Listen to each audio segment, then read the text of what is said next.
بسم اللہ الرحمن الرحیم۔ لوگوں نے پوچھا، یا رسول اللہ صلی اللہ علیہ وآلہ وسلم، کیا ہم اپنے رب کو قیامت میں دیکھ سکیں گے؟ آپ نے جواب کے لیے پوچھا، کیا تمہیں 14ویں رات کے چاند کے دیکھنے میں جبکہ اس کے قریب کہیں بادل بھی نہ ہو شبہ ہوتا ہے؟ لوگ بولے، ہرگز نہیں یا رسول اللہ۔ پھر آپ نے پوچھا، اور کیا تمہیں سورج کے دیکھنے میں جبکہ اس کے قریب کہیں بادل بھی نہ ہو شبہ ہوتا ہے؟ لوگوں نے کہا، نہیں یا رسول اللہ۔ پھر آپ نے فرمایا کہ رب العزت کو تم اس طرح دیکھو گے، لوگ قیامت کے دن جمع کیے جائیں گے، پھر اللہ تعالیٰ فرمائے گا کہ جو جسے پوجتا تھا وہ اس کے ساتھ ہو جائے۔ چنانچہ بہت سے لوگ سورج کے پیچھے ہو لیں گے، بہت سے چاند کے اور بہت سے بتوں کے ساتھ ہو لیں گے۔ یہ امت باقی رہ جائے گی، اس میں منافقین بھی ہوں گے۔ پھر اللہ تعالیٰ ایک نئی صورت میں آئے گا اور ان سے کہے گا، میں تمہارا رب ہوں۔ وہ منافقین کہیں گے کہ ہم یہیں اپنے رب کے آنے تک کھڑے رہیں گے، جب ہمارا رب آئے گا تو ہم اسے پہچان لیں گے۔ پھر اللہ عز و جل ان کے پاس ایسی صورت میں جسے وہ پہچان لیں آئے گا اور فرمائے گا کہ میں تمہارا رب ہوں۔ وہ بھی کہیں گے کہ بے شک تو ہمارا رب ہے۔ پھر اللہ تعالیٰ بلائے گا، پل صراط جہنم کے بیچوں بیچ رکھا جائے گا، اور حضرت صلی اللہ علیہ وآلہ وسلم فرماتے ہیں کہ میں اپنی امت کے ساتھ اس سے گزرنے والا سب سے پہلا رسول ہوں گا۔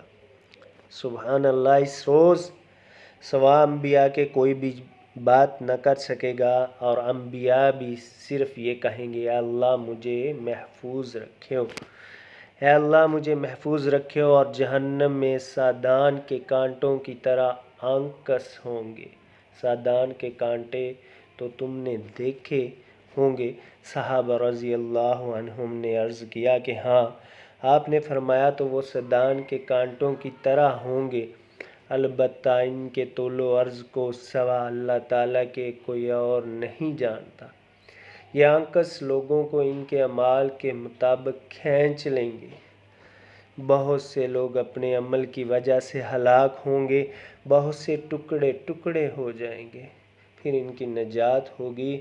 جہنمیوں میں سے اللہ تعالیٰ جس پر رحم فرمانا چاہے گا تو ملائکہ کو حکم دے گا جو خالص اللہ تعالیٰ ہی کی عبادت کرتے تھے، انہیں باہر نکال لو۔ چنانچہ ان کو وہ باہر نکالیں گے اور معاہدوں کو سجدے کے آثار سے پہچانیں گے۔ اللہ تعالیٰ نے جہنم پر سجدہ کے آثار کا جلانا حرام کر دیا ہے۔ چنانچہ یہ جب جہنم سے نکالے جائیں گے تو اثر سجدہ کے سوا ان کے جسم کے تمام ہی حصوں کو آگ جلا چکی ہوگی۔ اللہ اکبر۔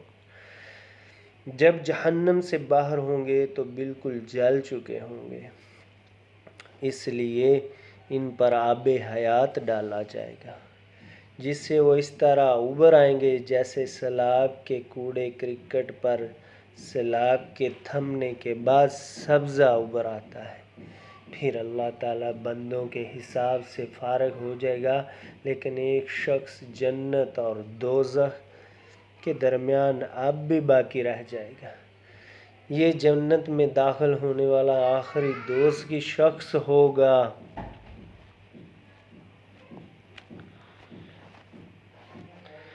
اس کا منہ دوزخ کی طرف ہوگا، اس لیے کہے گا، اے میرے رب، میرے منہ کو دوزخ کی طرف سے پھیر دے، کیونکہ اس کی بدبو مجھ کو مارے ڈالتی ہے اور اس کی چمک مجھے جلائے دیتی ہے۔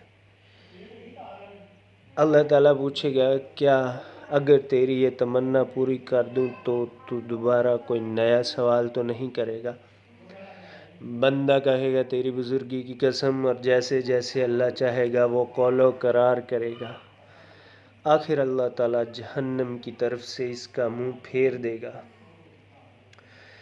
جب وہ جنت کی طرف منہ کرے گا اور اس کی شادابی نظروں کے سامنے آئی تو اللہ نے جتنی دیر چاہا وہ چپ رہے گا،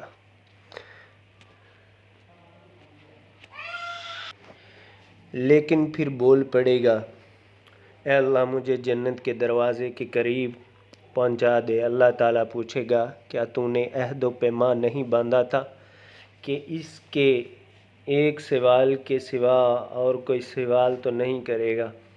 بندہ کہے گا، اے میرے رب، مجھے تیری مخلوق میں سب سے زیادہ بد نصیب نہ ہونا چاہیے۔ اے اللہ رب العزت فرمائے گا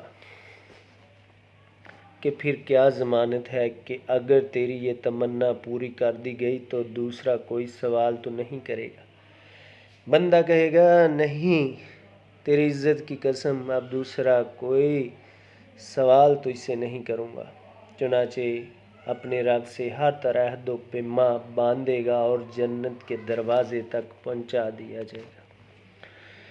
دروازہ پر پہنچ کر جب جنت کی نہائی تازگی اور مسرتوں کو دیکھے گا تو جب تک اللہ تعالیٰ چاہے گا وہ بندہ چپ رہے گا، لیکن آخر بول پڑے گا کہ اللہ مجھے جنت کے اندر پہنچا دے۔ اللہ تعالیٰ فرمائے گا، افسوس ہے ابن آدم، تو ایسا دغا باز کیوں بن گیا؟ کیا ابھی تو نے عہد و پیمان نہیں باندھا تھا کہ جو کچھ مجھے دے دیا گیا اس سے زیادہ اور کچھ نہیں مانگوں گا؟ بندہ کہے گا، اے رب، مجھے اپنی سب سے زیادہ بد نصیب مخلوق نہ بنا۔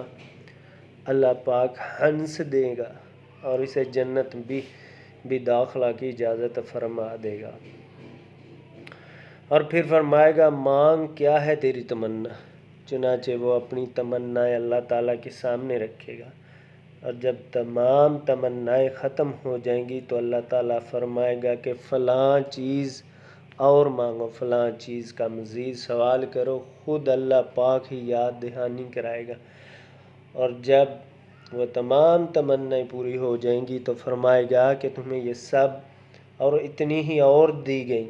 حضرت ابو سعید خدری رضی اللہ عنہ نے حضرت ابو ہریرہ رضی اللہ عنہ سے کہا کہ رسول اللہ صلی اللہ علیہ وآلہ وسلم نے فرمایا کہ یہ اور اس سے 10 گنا اور زیادہ تمہیں دی گئی۔ اس پر حضرت ابو ہریرہ رضی اللہ عنہ نے فرمایا کہ رسول اللہ صلی اللہ علیہ وآلہ وسلم کی یہی بات صرف مجھے یاد ہے کہ تمہیں یہ تمنائیں اور اتنی ہی اور دی گئیں، لیکن حضرت ابو سعید رضی اللہ عنہ نے فرمایا کہ میں نے آپ کو یہ کہتے سنا تھا کہ یہ اور اس کی 10 گنا تمنائیں تجھ کو دی گئیں۔ سبحان اللہ۔